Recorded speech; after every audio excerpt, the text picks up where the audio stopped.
Are you? This is Love Coach Sasha coming to you today for the Healing Hour Live. Now, if you've never been with me before, you don't know what it is that I do here. I am a special type of coach. I am a coach specifically for women who want to heal and reconcile after infidelity. You have been cheated on, but you're still there. You're still trying to work it out. This is still the person that you love. This is the life that you wanted. And it seems unfair that because he was an idiot, that you have to suffer, that you have to give up this life that you wanted to live.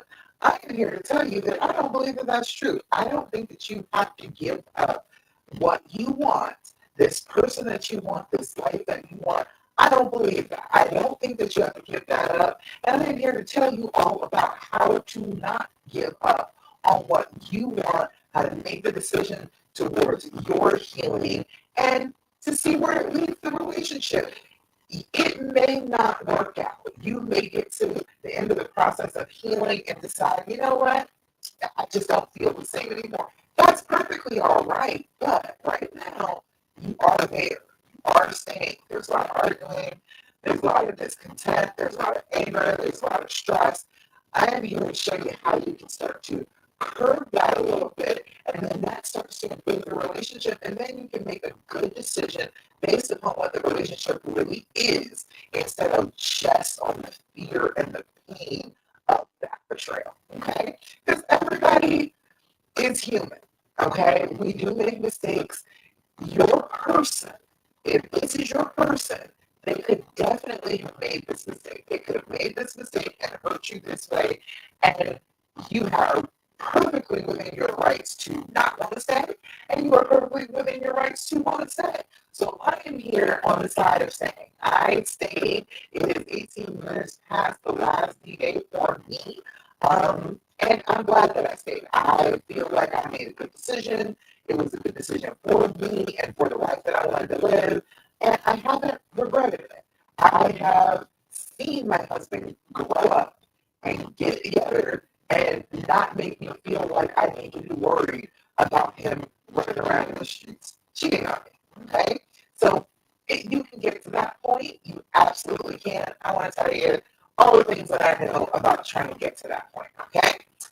So if you've got questions, comments, thoughts, complaints, anything about healing after infidelity, you go ahead and let me know, and I will answer your questions, okay? All right.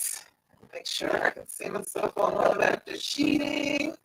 Over here on Love Coach Dasha. Both of those are on Facebook and also on YouTube. My Love Coach Dasha page is on YouTube as well. Go find me everywhere. Subscribe, like, do all the things. Hey, Josie, I see you over there, girl. Hi. Glad you're here. You got questions? Put them in the comments, okay? All right. Over like Coach Tasha. Can I see? Can I see? Yes, indeed. All right. Fabulous. Everything is good. All right. Chanel, hi. How are you doing, girl? Glad you are here. Put any questions that you have in the comments. I'm here to answer all your questions about healing and reconciling after infidelity. I know it's a hard thing to do. I know that people will tell you that you can't do it. That, oh, you're just a doormat, you're just a pick-me.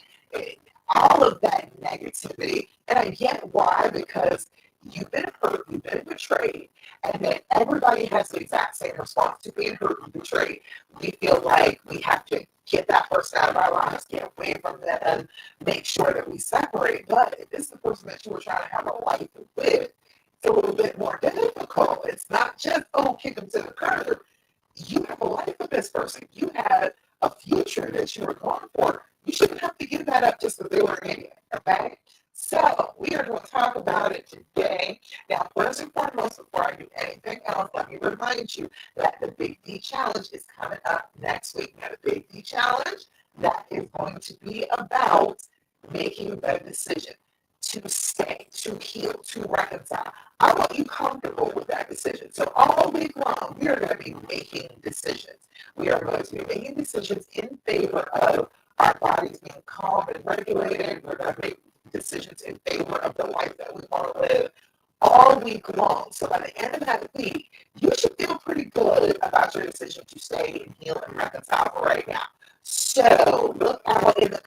I'm going to give it to you in just a second. Give you the link to sign up for the Big D Challenge. Absolutely free. You go ahead and sign up, give me your name and your email address, and you're in. And I will send you all the information that you need to know about the challenge. So on Love Coach Dasha, let me put it in here. We are going to have a ball, okay? And give out prizes too. So you always want to come for a prize, you know what I mean? All right, got that in there.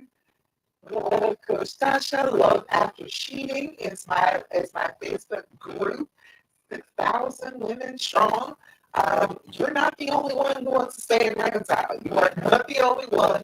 Don't let people fool you and into believing that you are not just crazy and isolated. There are plenty of women who hear my message and are like, yes, absolutely, let me join the group because I need that in my life. So you are not the only one. Don't let anybody convince you that you are just so abnormal. You are not, okay?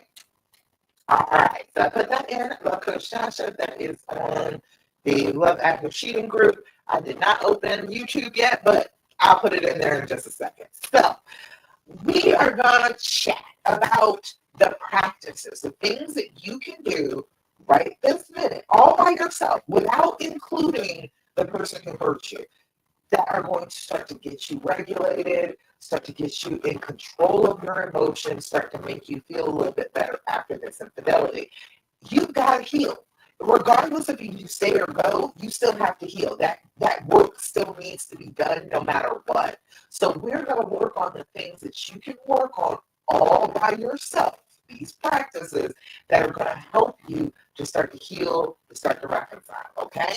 And the first one that we're always going to talk about every time we get together is doing your deep breathing. Have you been doing your deep breathing? If you have not, I need you to get on that. You are slacking if you are not doing your deep breathing. Your deep breathing is going to be a key to telling your brain and telling your body that you're actually safe. When we have been through this type of betrayal, this type of pain, our bodies are automatically looking and scanning for everything that's going to go wrong. And if we are doing, hey, Brittany, I see you, girl. If we are doing our deep breathing, we are telling our brains, hey, we are actually safe.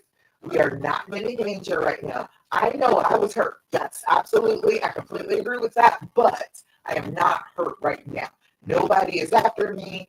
I am trying to heal. I'm trying to bridge this gap with this person that I love. That's what I'm doing. So if you do that on a regular basis, you're constantly telling your brain what you want it to do. That is a key thing. If you don't know this, let me tell you. You have to tell your brain what you want it to do. Okay? You can listen to your brain just fine. Everybody does that. But if you start to tell it what you want it to do, it will start to change itself, little neuroplasticity, and it will start to adjust to what you tell it.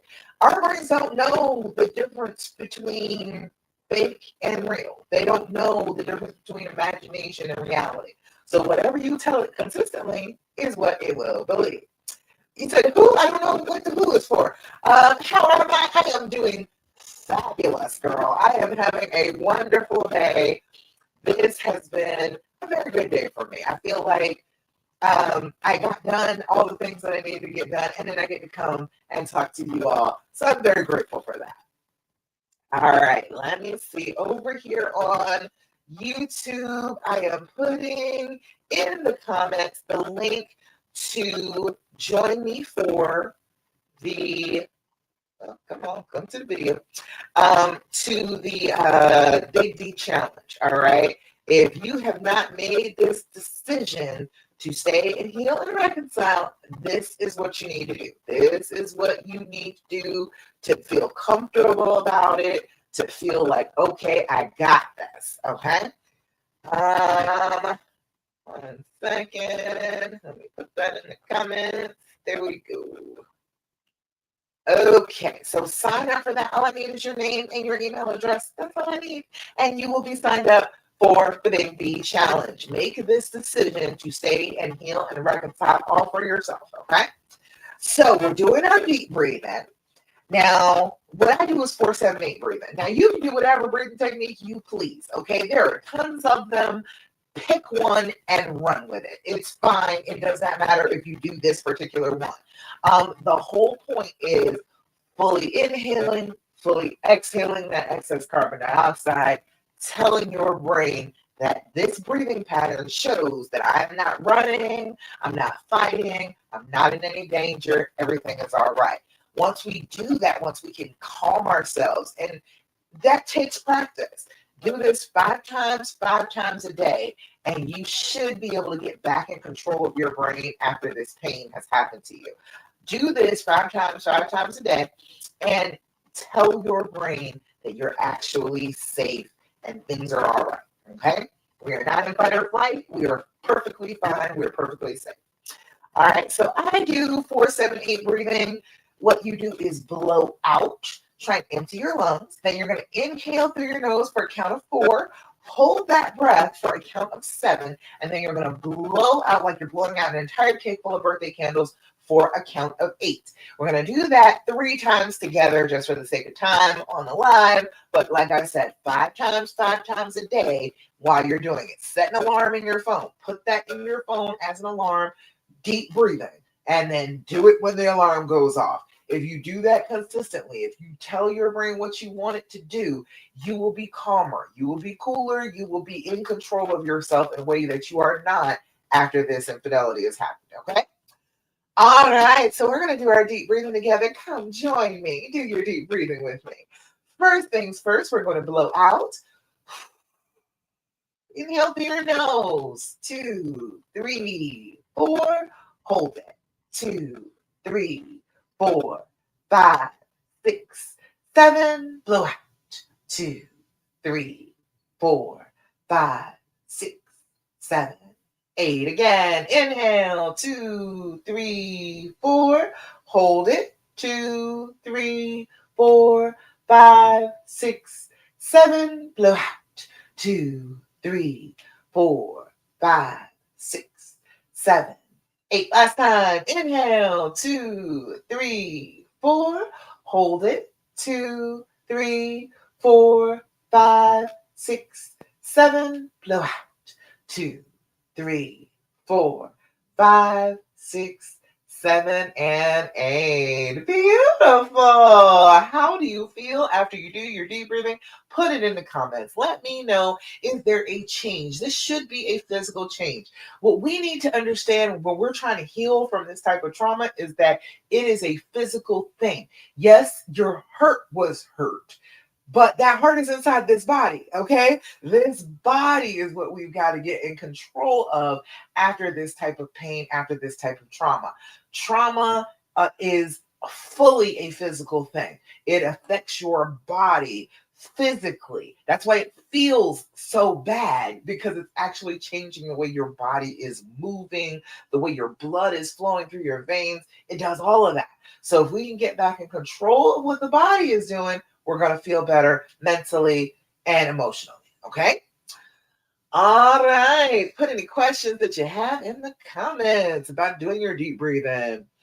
All right. If you have not signed up to go to my Love After Cheating group, go Facebook, go now, run, go sign up, go click on the link and go to my Facebook page, Love After Cheating. That is the main place where I am. That is where I will sit and talk to people, answer questions, all of the things. So come on over there if you want to talk to me. All right. All right. And of course, sign up for the Big D Challenge 2026, the Big D Challenge. This is a big decision that you have to make. I want you to have help with this decision. All right. So the next thing that we are always going to talk about when we get together is doing your journaling. Have you been doing your journaling? I need you to jump on that. If you have not been doing your journaling, you need to give yourself that self-care time.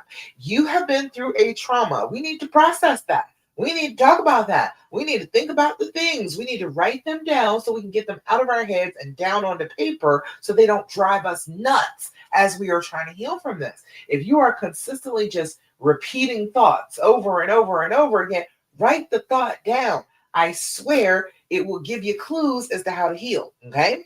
When we're doing our journaling, what we need to do is do our date, time, and level of anxiety. Okay. Level of anxiety is very important, but the date and time is super important as well because it lets you know what the pattern is. You will be able to see if every Thursday at 9:23 p.m. you are freaking out, you are having a hard time. You know you need a little bit of assistance then. You know about 9 o'clock, you need to come on and come see me for the Healing Hour Live so that you can feel a little bit calmer, feel a little less alone. Okay. You will know what the pattern is if you write down the date and time. And then your level of anxiety. Your level of anxiety is 0 to 10. 0 is no anxiety whatsoever. You need to know that. We need to put that down in the journal so that every time your brain on the trauma says, everything is always awful and I never have any good days, you have written down good days. You have put in your journal. This was a 0 day. I had no anxiety. Things were going well. I wasn't even thinking about the cheating. I wasn't thinking about any of that stuff. I was having actually a pretty good day. You will find out how much your brain lies to you using your journal. Okay. And then there's a 10. A 10 is an absolute loss of control. You are out of control of yourself. I want to rip my hair out, tear my clothes off, run screaming down the street naked. That is a 10. You are not sitting down at your journal with a pen in your hand, writing that you're a 10 if you're a 10. You are throwing the pen. You are throwing the journal. You are tearing the pages out of it. You are tossing things around the house. You are screaming. That is a 10.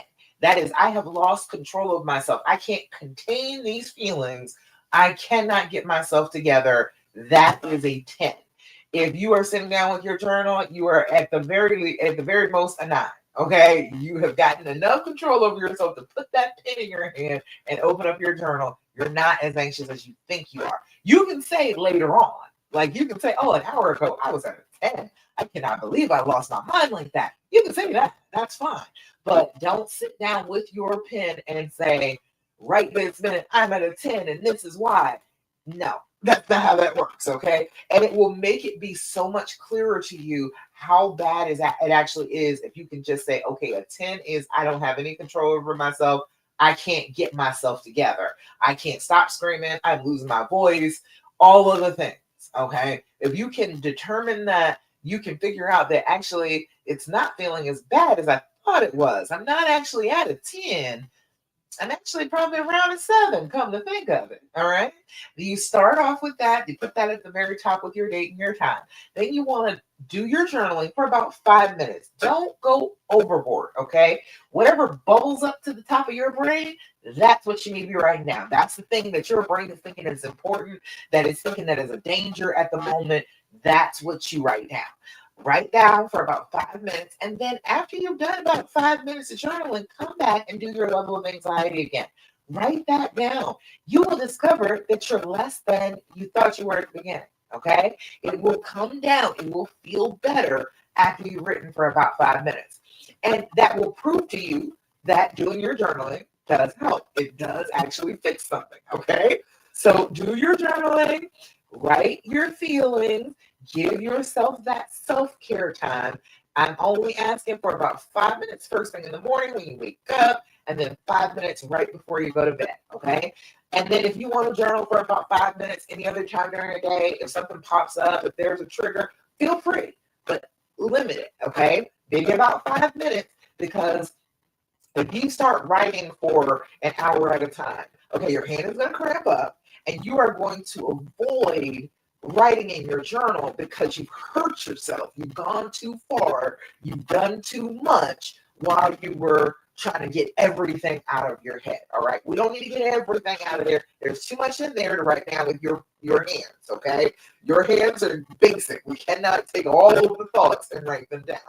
About 5 minutes, whatever is bubbling up to the top, that's what you're writing. Okay. You will start to find patterns in just that little bit of writing. Okay. All right. Any questions, comments, thoughts, complaints, anything you want to know about doing your journal? All right. Don't see any questions. Cool. All right. The next thing that we're always going to talk about when we get it together is, honey, I need you to develop an attitude of gratitude. Okay. I fully understand. Right now, it doesn't feel like you have things to be grateful for. You've been cheated on. Damn it, you're hurting. You're traumatized. Yes, I get that. However, two things can be true at the same time, and you have things to be grateful for even as you are dealing with this trauma. And that is going to be your key thing to dealing with this trauma. When you are considering yourself, when you are sitting with your feelings, and you know that, yes, you have these things to grieve over. However, you still have these things to have gratitude for. It gives you that balance. It lets your body and your brain understand that, yes, bad things do happen. However, I still got a lot of good things in my life. I set it up on ChatGPT to remind me to do one thing that I'm grateful for every morning, and then an intention that I have every morning. So it reminds me, it comes up on my email first thing in the morning, gives me a notification. Hey, write something that you're grateful for. I want to challenge you to do the same thing, because as you are doing it, sometimes it feels like a struggle, especially if you're having a hard time. But if you go ahead and start practicing it, writing down, I am so grateful for, and then the thing, and consistently writing that over and over and over again, that is number one, brain training. The neuroplasticity that I'm talking about, you can change the way your brain thinks about things and considers things by demanding that it come up with something that you are grateful for every single day. We are not going to sit here and think about the pain and the suffering, everything like that for the entire day. That's going to ruin our day. Okay, that is not going to be any fun. If you wake up first thing in the morning and write down things that you are grateful for, that trains your brain that that's the direction you're going today. We are not going in the direction of pain and suffering. We're going in the direction of gratitude and joy and love and light. That's what we want. We want more of that. We don't want more of the pain and the suffering. Okay, so I want you to do this, make it a practice. That's why I do Thirsty Thursday. Everybody that's here with me now, put in the comments something you are grateful for. I'm going to shout you out, okay? I want you to share the good. Yes, you are in pain, and it's real easy to share the pain. But there are other women who are going through the exact same thing you are that need to hear something that you are grateful for, so it can spark something that they are grateful for, okay? So, put that in the comments. I will try it. Put it in the comments if you have something that you're just so thankful for this week, today. All right. I'm grateful for Amazon. I'm trying to tell you. I love a package at my door. I always loved mail. I always loved getting mail as a kid, and now I can just order stuff and get packages in the mail. It's beautiful. I love it. I'm grateful for that. I am grateful for the MVP lipstick. Fenty is always holding me down. All right. I am grateful for. I am actually taking care of my aunt who is elderly. I am grateful that I am available to be able to do that, to be able to help her out and to be able to take care of her. It's it's a whole bunch of time and stuff, but I'm glad that I'm able to be there for her. She's one of my favorite aunts. She was the one when I was a kid. She went on off and had her own life. She was off having adventures. Everybody else kind of stayed in the same area, but she was gone and she was having a good time. And she's my favorite because of that, and I'm glad I get to help her out and take care of her now. All right. So put in the comments if you got anything that you're grateful for today. I want to hear it, and I want to shout you out for it. Okay. So you can tell other women that things are good even when things are bad, because your brain will want to convince you with the trauma that nothing is ever good. If you insist upon coming up with things that you're grateful for, you will figure out how often your brain is lying to you, saying everything is terrible, you're always miserable, you never have any good times, things are awful for you at all times. You will figure out how much it's lying. You'll be like, oh, my brain is lying to me all the time. once you get that, it's easier to skip over those lies. It's easier for you to not take them to heart, not to believe them. Okay. And the last of the practices we are going to talk about right now. I'm going to hold your hand when I say this. Give me your hand, let me hold it tight. Stop asking them all those questions. Stop it. Stop. Stop. I know you want to. I know that you want to. I know that your brain keeps telling you, remember I told you your brain lies? I know that your brain keeps telling you that you need to ask all these questions. You have to have all these answers if you are ever going to heal. That is bullshit, okay? I am telling you right now, your brain is lying to you. You do not need all those answers to heal. If you had left him the day after this happened, if you had walked out the door and never spoken to him again, you wouldn't have all those answers now, would you? You would still heal. You would still go about the process of healing regardless. So just because you're there with the person that you think is a threat, that does not mean to keep asking all those questions. I understand that every bit of the advice out there is you are entitled to ask all the questions that you want. You feel free to do that as much as you want. And if he gets an attitude about it, if he gets tired of answering the question, well, then he must just be hiding something and he is just still terrible and you need to leave him. That's what it always leads to. That's what that goal is. When they're telling you to go ahead and ask all those questions, they're trying to get you to recognize that this person is a threat to me and I don't want to be here. That's what you're going for. When your brain is traumatized, it wants to know all of the information. If you are scared of a spider crossing your ceiling, right, you are asking questions. Where did that spider come from? Where is that spider going? Does that spider have family here? Are there babies on the back of that spider?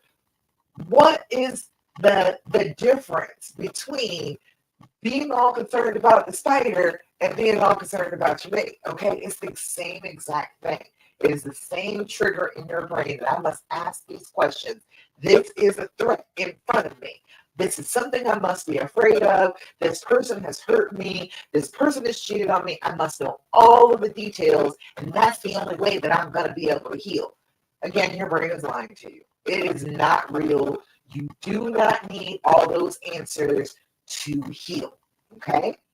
Now, all that being said, I understand that this is a physiological response. It's like your brain almost itches to ask the questions because it is a trauma response. Because it's, oh, this person is a threat, I want to ask questions about this threat. So instead of doing that, this is a better way to go about it, all right? Try these out. This is the and, THEAND. I recommend this all the time.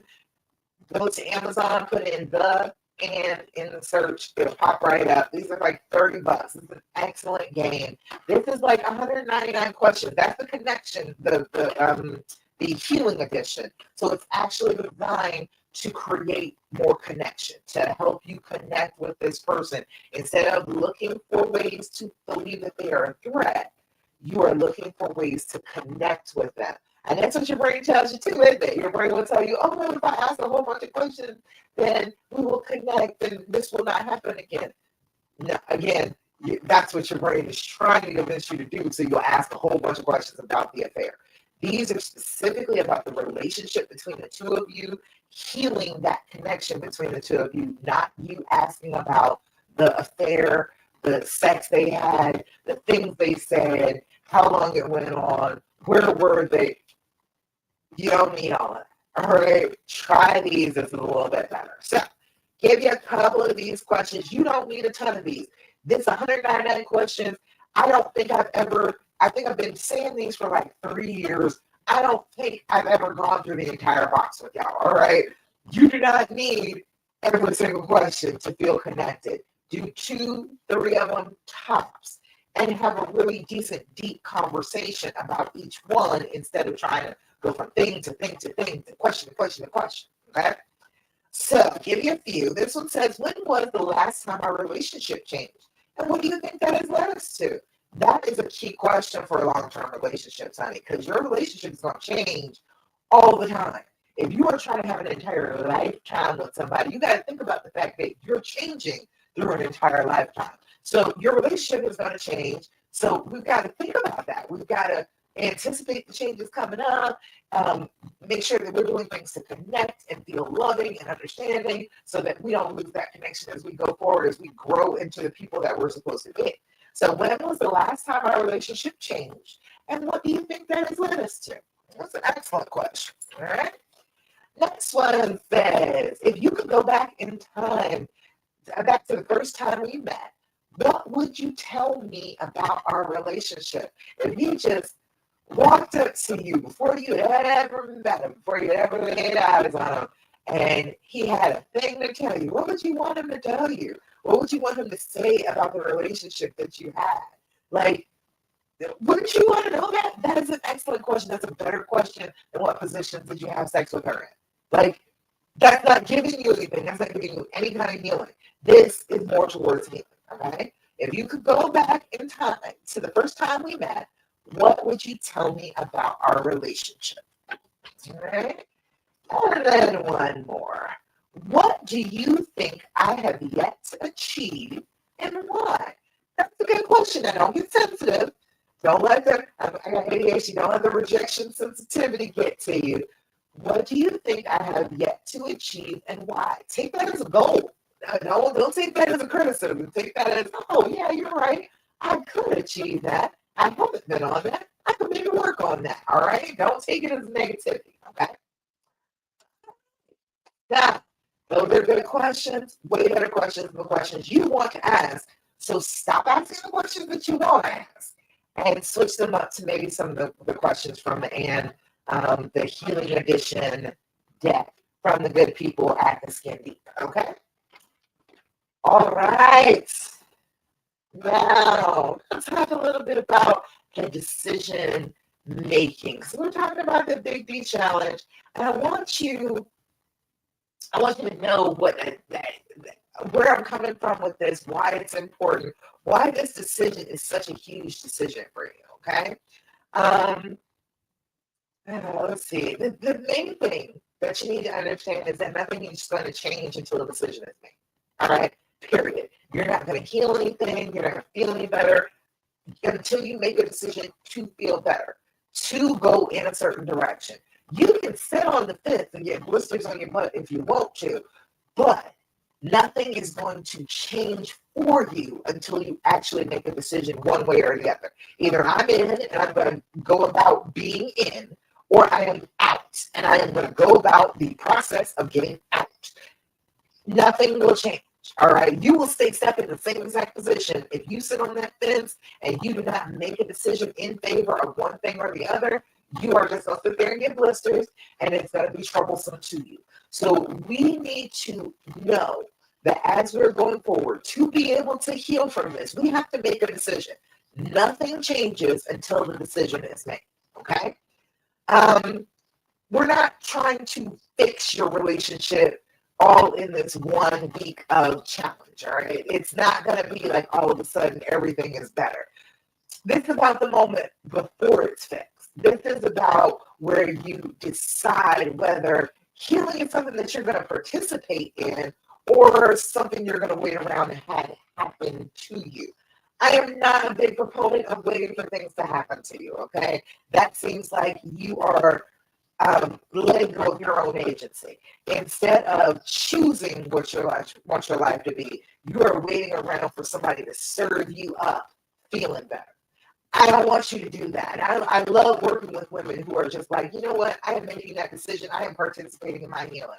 I am not going to wait for somebody to come along and give me healing. All right? He is not going to give you the healing. I know that you want him to, but he is not going to do it. You have to make the decision that you are not a victim anymore. You have agency and that you can heal. So what the Big D challenge is and what it's not. First things first is you're not deciding to stay forever. That is not what I'm saying. I am saying we are deciding for the right now. You're already staying. Okay? Most of the women that I talk to, you're already there. You're already staying. You're already actively in that. I am saying that you are making a decision that you are staying right now. You are going to act like you are saying right now. You are going to do the actions of healing as you are saying right now. Okay? You're not deciding to forgive this all immediately. That's not what you're deciding when you decide to heal. We are focused on the actual healing. This isn't trauma. This is something that is physically and mentally happening to you, to this body. You've got to start to heal from that, regardless of if you forgive or not. Again, if you'd have walked out of the door the second this happened, you still would have to heal. It's not about forgiving him. It is about you healing from this trauma.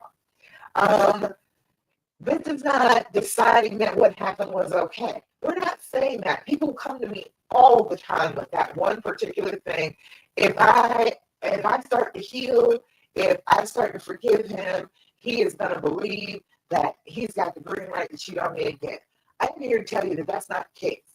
Most of the time, if you decide in favor of healing, in favor of participating in your healing, he will see that as a miracle.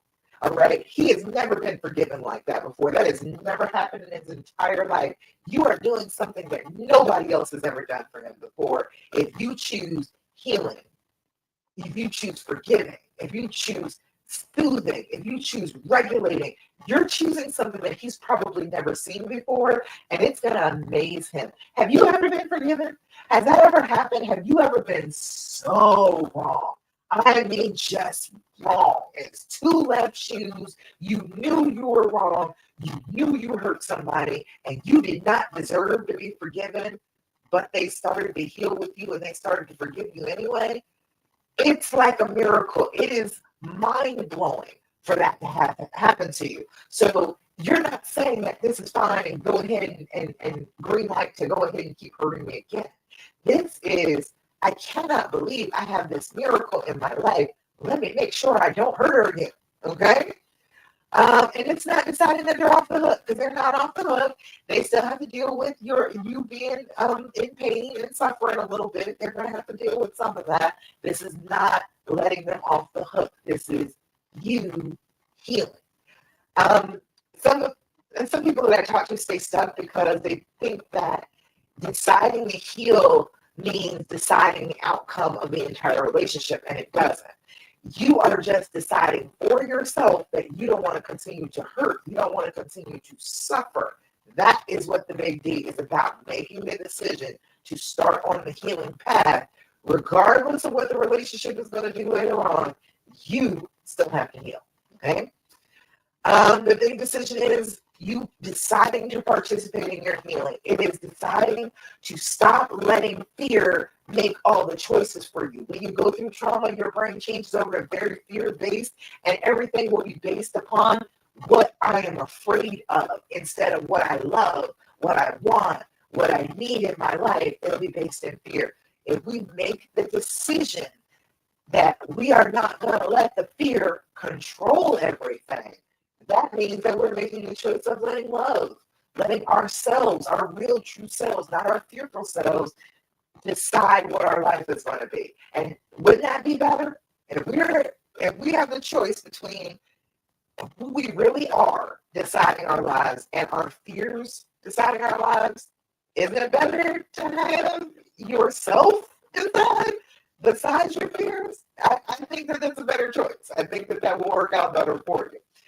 And the big decision is deciding that you are worth peace. You are worthy of having peace and healing in your life, whether the relationship survives or not. You are worth that. You are worth being able to open yourself up again, to not be living in that pain and not suffering again. You are worth that. Okay? So this is not really about the relationship. This is about you. I wanted to work with the women who are dealing with this, because I have found that if you don't heal from this, it continues to affect you going forward. Even if he's doing all the right things, you won't like it. You won't feel it because you're still in pain and still traumatized from this happening to you. So you can't ever move on. You couldn't move on with somebody new. You could leave this person and go be with somebody else, but that pain is still there. That trauma is not healed. So you're going to treat them like they were the perpetrators, like they were the ones that cheated on you. So you have to heal this to be able to move on with your life, to be able to have your happy ending. Okay? Why this decision is so damn hard? That's always a thing. And this is a belief system thing. A big one is they should fix what they broke, right? I should not have to be the one to fix myself.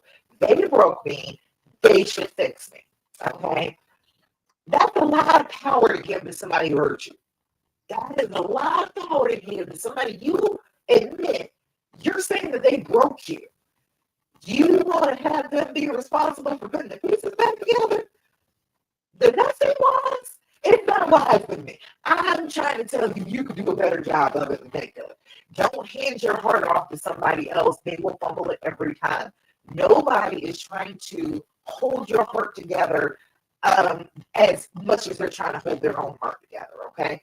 Whoever hurt you, there's something going on in their heart. They're suffering in some way, shape, or form. So they're going to be paying attention to their heart. They're not going to be paying attention to holding on to and holding together your heart. Let's not give them that power, and let's recognize where the power lies. If you want to heal, that power is in you, not anybody else. Nobody else can give it to you. Nobody else can bandage you up and fix you. That is giving a lot of power to other people that you should have for yourself. Okay? Another one is, if I heal, I'll lose the leverage. I was right, and I am fully in the right, and I deserve to continue to be right, and I won't have any leverage if I go ahead and forgive them. Okay? You were still right. Right? You will still have the same amount of leverage that you have right now. You think you got a whole bunch of leverage because, oh, you hurt me, so I should be able to get whatever I want. That's actually not the way things work. People are not going to just go above and beyond and try and fix you and give you everything you want just because they hurt you, okay? They're going to start to get a little resentful. They're going to be like, well, damn, how much do you want? So you don't have as much leverage as you think you do, and you're not really losing any if you go ahead and heal. You actually gain some when you heal because, again, miracle. They're looking at you like, I cannot believe this person is so loving of me, is so kind, is so forgiving that they're able to actually get past this with me. This person is a miracle. I will try my very best never to hurt them again. That's more leverage, okay? That you always being able to say, but you cheated on me, you hurt me. It feels like leverage, but it's not really good leverage, okay? If I heal and it still ends, then I was stupid to stay. That is the thing. That is one of the things. If I heal and I am feeling better about it, but then the relationship doesn't work out, then I was stupid to go ahead and do it in the first place. That's not the case. Relationships end all the time for other things. Just because you were cheated on does not mean that that was supposed to be in a relationship. It could be something completely different. You could grow apart. You know, people die. Like, you have all sorts of reasons that the relationship would end besides cheating. People have to go take another job. People, feel like people get sick. People get cancer and things like that, and relationships suffer from people who are in pain and suffering. All right, there's tons of other reasons why it wouldn't work out, but that doesn't mean you shouldn't heal in the meantime. That doesn't mean that just because in the far off distance a relationship could end, that doesn't mean you don't heal and you just continue to suffer now. No, why would you do that? That's unnecessary. Unnecessary suffering for what? And then you weren't stupid to go ahead and heal and feel better. That's not a bad thing. That's not stupid. Even if the relationship ends, that's still a good thing. You still healed yourself. Okay? And if I decide to heal, I'm saying staying was the right choice. People are afraid of that. They are afraid that they're making the wrong choice to stay. So if I heal and I stay, it might turn out that staying wasn't the right choice. Yes, that might turn out to be the case. You're not saying anything other than I want to heal when you decide to heal. That's it. You're not saying anything about the relationship, about the future of the relationship. You are just saying that you want to heal, and that's a good thing. You should heal. You should be able to deal with traumas and bypass them and get to the next chapter. Absolutely. That's a good thing to do. You're not wrong for that. Okay? So the truth is most women are not undecided. They're afraid of the consequences of staying. It's not that you haven't made up your mind. I tell women all the time, especially in other groups, they're like, oh, I don't know if I've made the right decision. And they want to stay on the fence about it. But I'm like, you've made this decision. This was not worth leaving him, divorcing him, splitting up the kids. It was not worth any of that to you. So just trust yourself on that. What are you doubting yourself for? If you felt like it was not a reason to leave, it was not a reason to leave. Leave it at that. It's not the decision, it's those consequences. It's I have to heal from this. I have to start treating him like I love him again. That's a consequence of staying and working it out. You got to start acting like you care again. You got to start acting like you want to be open to this person again. And people feel like, well, I shouldn't have to do that because he should be open to me and I shouldn't have to be open to him. No, that's not the way relationships work. That's not the way a good, healthy relationship is going to be. We don't want to stay closed off and separate from them. We wanted to connect. We wanted to be together. There's no need for you to be closed off and expect him to be completely open to you. That's not a real relationship. That's completely imbalance. So if the consequences that people are afraid of, don't be afraid of the consequences. Whatever the consequence is, you can handle that. And you can decide once the consequences happen if you want to stay or if you want to go. You are not trapped. You are not painted into a corner. That's what the whole point of this is. You have the choice. You can decide. So if you're deciding to stay and work things out, okay, you're not trapped. If you're just making a decision, that's it. You're not trapped. All right. Let's see. A couple of things you need to know is the trauma will keep your brain in like delay mode. And they're like, well, put it off. Don't make the decision right now. The consequences could be bad. So let's not make that full decision right now. Let's not throw ourselves into it. But then your nervous system will confuse that inaction with safety. I am sitting here. I am still suffering, but I'm safe enough. Nothing new bad is happening to me. So your nervous system says, okay, well, I guess sitting still is safety. Okay. And then you build that in your brain, and your brain holds on to that, and then it doesn't want you to move at all. Waiting feels like it's responsible to do, but it's very costly to your peace of mind, to your happiness going forward, because you're not actually making a decision. You're just kind of staying in frozen mode and hoping that maybe something will come along to convince you to go one way or another. You'll live your entire life waiting, and I don't want you to do that. Okay? Not deciding is still a decision. That is still a decision. It's just that your trauma is making a decision for you. Not deciding is a decision, okay? You're still there. Okay, you can be there and you can say, well, I haven't decided whether I'm going to stay or not. I haven't decided whether I'm going to heal or not, but you're still there. So that is a decision. You are currently making a decision, but it's just one based in fear instead of you being able to move forward, being able to have the life that you want. If you don't decide, years will pass and nothing will feel better. If you don't decide, you still get triggered. You still get numb. You still get suspicious. As I healed, the triggers disappeared. They got thinner and less firm in my brain, and they started to just disappear. And there's still remnants of, I know that this thing used to trigger me, but it doesn't feel like a trigger anymore. Like my husband, if he's He's been trying to get a new job for the last couple of days. So if he's sitting on the side of the bed and he's texting, he's texting with people that he knows trying to get a new job. And I could be feeling like, oh, who is he texting? Is he texting some woman? Is he trying to do, something dirty behind my back? I remember that used to be a trigger for him to sit on the edge of the bed and text.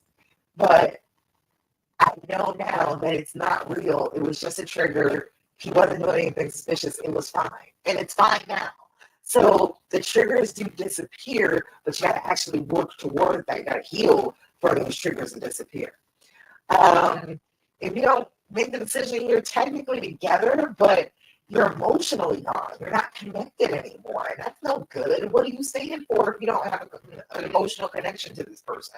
Why would you bother? And then if you stay, you don't actually make the decision, you're not going to trust him. And worse, you're not going to trust yourself. You are going to feel like, oh, I can't make this decision. I am too hurt. I am too vulnerable. I can't make this decision. So I just got to stay here until somebody tells me what the decision should be. No, ma'am. No, ma'am. We are not feeling stuck waiting for somebody to make decisions for us. We are making decisions for ourselves. Okay? So most women don't leave because they decided to. They leave because they never healed. And eventually you just couldn't feel anything for them anymore. But that is the reason why most women leave. It's not because they didn't want to stay. They leave because they never were able to heal from it. I talked to couple after couple. That's why I got laser focused on healing after infidelity, because I was a relationship coach. I did premarital counseling. I did people's weddings. And it kept being a thing during premarital counseling is, well, yeah, he cheated on me, and, I don't really trust him, and, the relationship has come to a bit of a stall because of that, and I don't feel comfortable getting married because I'm still hurting and I'm still stuck on this pain that has happened to me. And then you don't end up staying because that pain has just lingered so long, you feel like you can't live without it. I'm going to tell you, if you make a decision towards the healing, the pain will start to go away. It will start to be less. It will not keep you from healing moving forward. Okay? Let's see. What else I got here? We're going to be deciding a lot of things during the Big D challenge. You're going to decide how to regulate your body instead of like interrogating your partner. You're going to decide to question those fear-based thoughts instead of just obeying what they say. You know how they do. You are going to decide to practice tools even when you don't feel hopeful. Okay? The practices is a thing. Doing your deep breathing, doing your journaling. You're not going to feel in the moment like, oh, this is already helping me, making me feel better.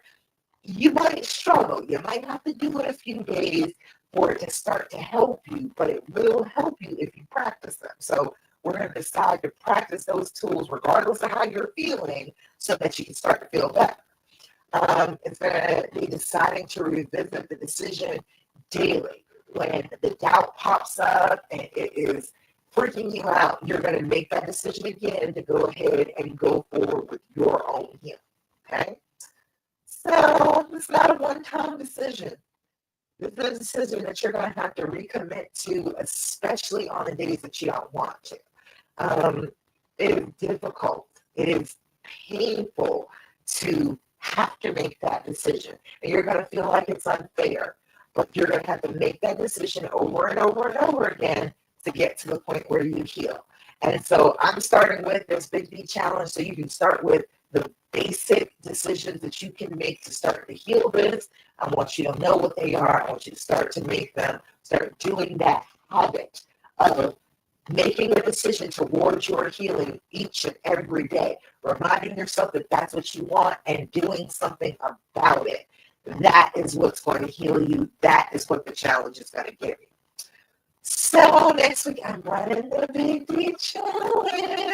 It is in the comments. The link to sign up for. All I need is your name and your email, and you will get an email from me about the challenge telling you what we're doing each day, giving you a recap, sending you to the videos, doing all of that.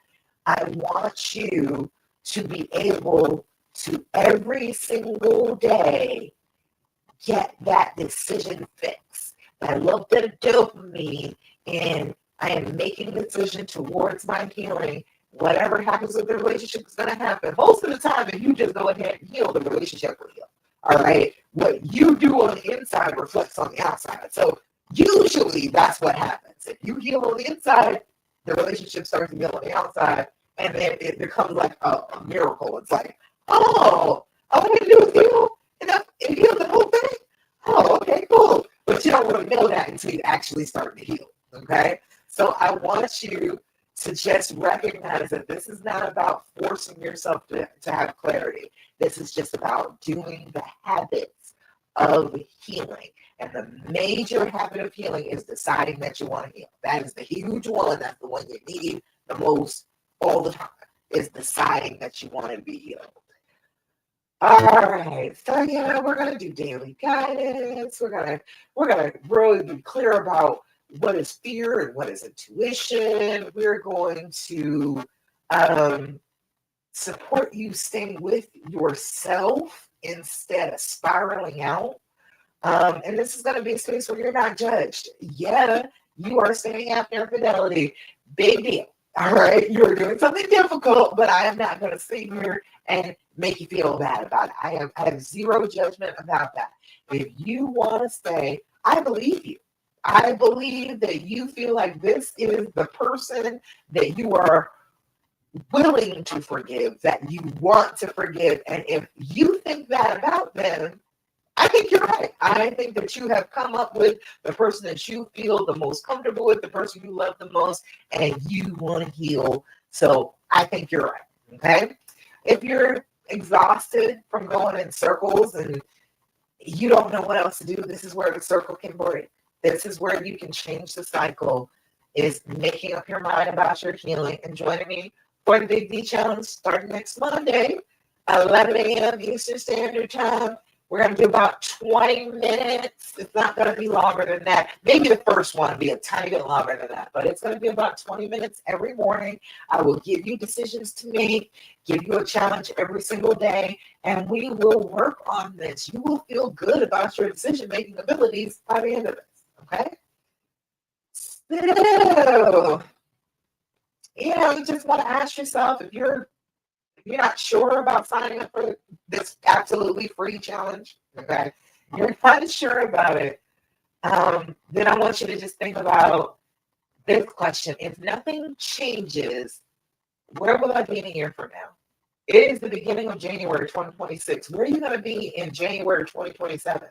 Where are you going to be with your relationship? Where are you going to be with your healing? Are you going to still be hurting like this in a year? People can do it. I have seen it all the time. I see people suffering for years out. Are you still going to be hurting in a year from now? Are you still going to be suffering? Are you still going to be arguing with him about what he did, checking his phone, suspicious of them? Are you going to be like that in a year, or are you going to be healed? Is it going to be a damn new relationship? Is that what you are going to experience? Think about that, and then you decide whether you need this challenge or not. So if nothing changes, where will I be in a year? Okay? I think maybe another good question is, what would it mean if I chose myself? Not choosing him, not choosing the relationship.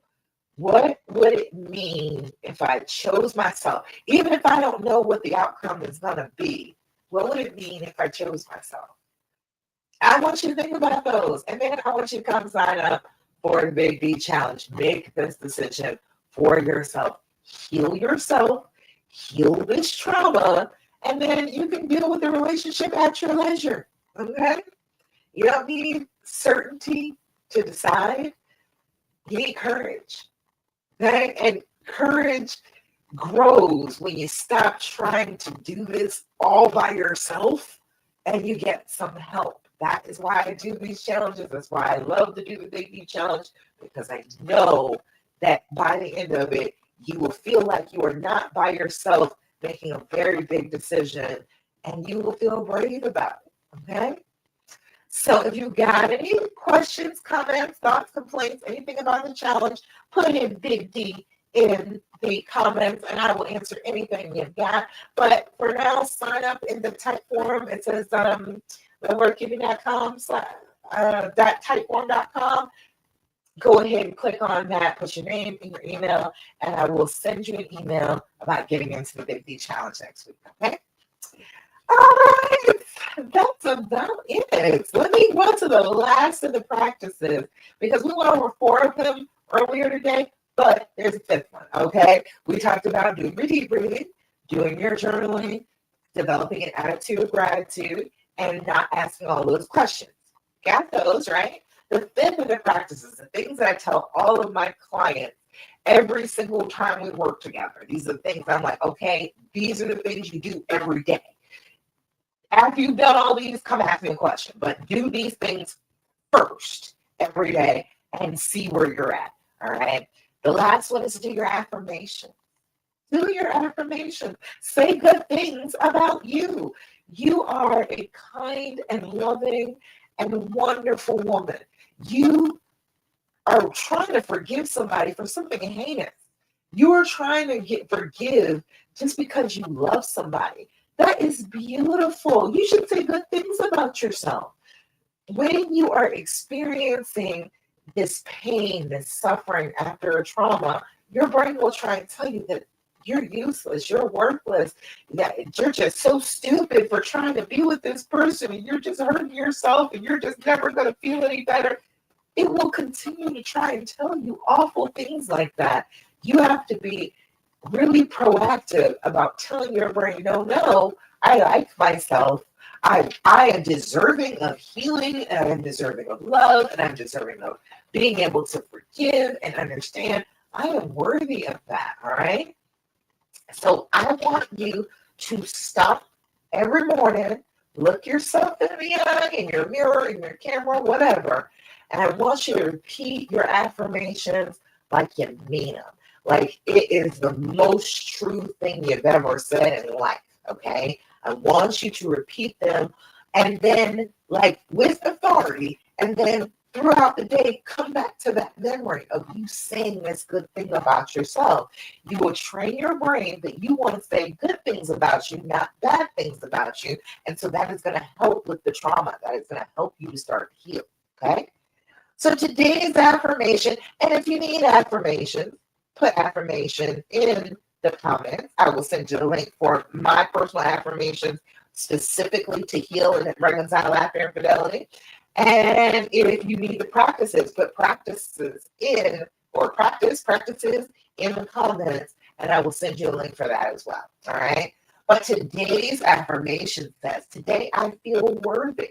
Today I will accept all the wonderful things in this life because you are worthy of them. You are worthy of healing from this. You are worthy of making your own decisions. You are worthy of love. You are worthy of compassion. You are worthy. Okay? Today I feel worthy. Today I will accept all of the wonderful things in life. They are for you. They want to be yours. Open your arms and let them see you. Accept that you're worthy of them. Okay?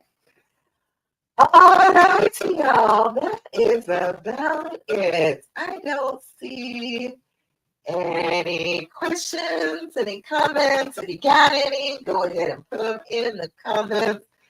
But I don't see any. Okay, don't see any there. Don't see any in love after cheating. Don't see any on YouTube. So that is about it for today. Thank you so much for joining me for the Healing Hour Live. Now, if you have questions, comments, thoughts, complaints for me, make sure you put them in the comments. Send me a DM. I don't mind. Affirmation, if you want affirmation. Practice, if you want the practices. And go ahead and click on the link in the comments to sign up for the Big D Challenge starting next week, Monday, 11 a.m. Eastern Standard Time. In the meantime, I love you, and I'm so, so proud of you. Look at you making decisions for yourself, even in pain. That is a beautiful thing. You are a strong, strong lady, and I'm very, very proud of you if nobody has told you that. All right? Mwah. I love you, and I will see you again next week, Thursday, 9 p.m. Eastern Standard Time for the Healing Hour Live.